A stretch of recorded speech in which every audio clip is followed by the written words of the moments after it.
योगिर्वधानगम्यं वन्दे विष्णुभवैरं सर्वलोकैकनाथं।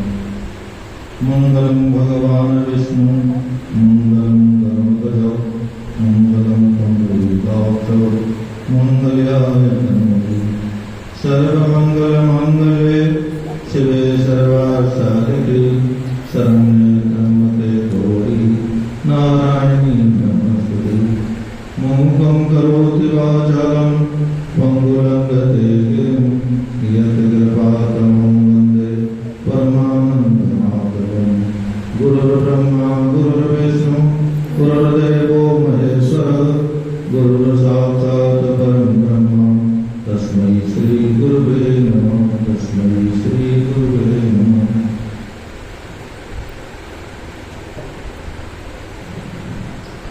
कैलाश आश्रम के पीठाधीश्वर पूज्य महामंडलेश्वर जी, निर्माण पीठाधीश्वर पूज्य स्वामी किशोरानंद जी महाराज, महामंडलेश्वर आनंद चेतन जी महाराज, अन्य महामंडलेश्वर वृंद, महेंद्र वृंद, संत वृंद, भक्त वृंद, आज हम सभी माता जी का 24वां संन्यास दिवस के रूप में मना रहे हैं और हरिद्वार में मना रहे हैं। हम सभी बड़े सौभाग्यशाली हैं और ऐसी कृपा हम सब पर सदा श्रद्धा बनी है। एक तो भारत में हरिद्वार जैसा तीर्थ और कैलाश आश्रम जैसा स्थान, दशनाम संन्यास आश्रम जैसा स्थान पर हम सबको अवसर है। निश्चित रूप से हमारा पूर्व जन्म के पुण्य उदय,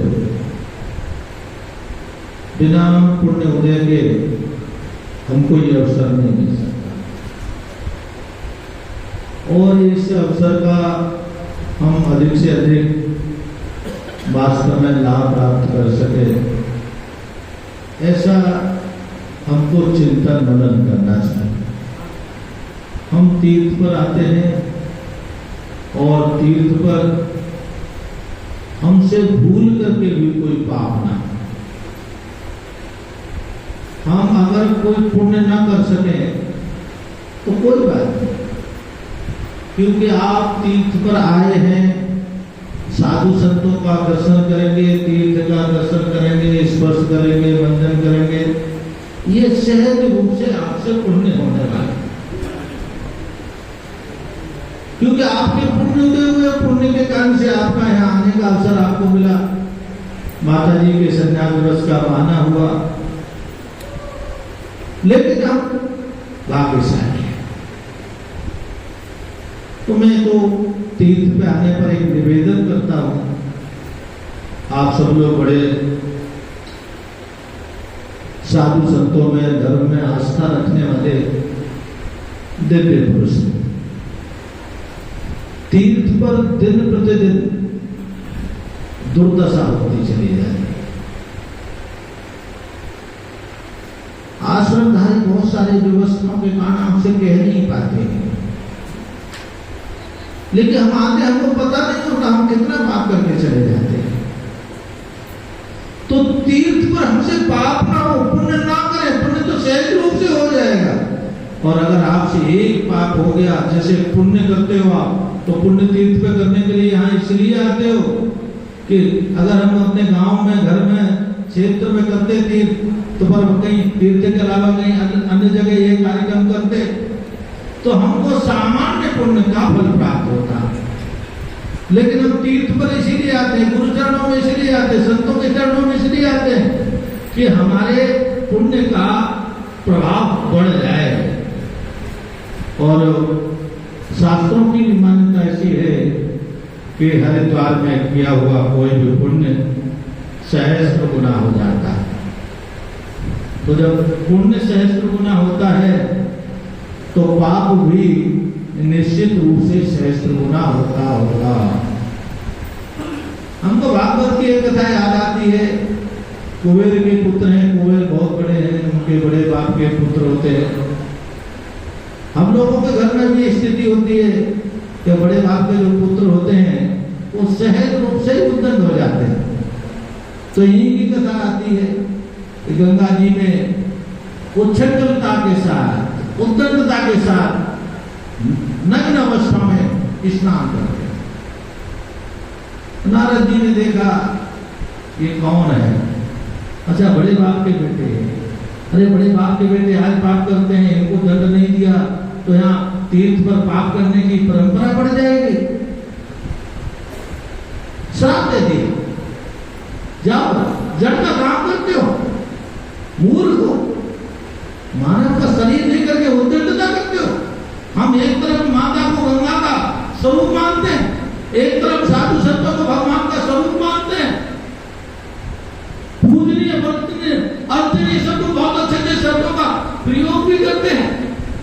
दूसरे क्षण हम भूल जाते हैं कि हमारे सामने कौन खड़ा है, कौन है, कौन नहीं है, इसका हमको कोई भान नहीं होता।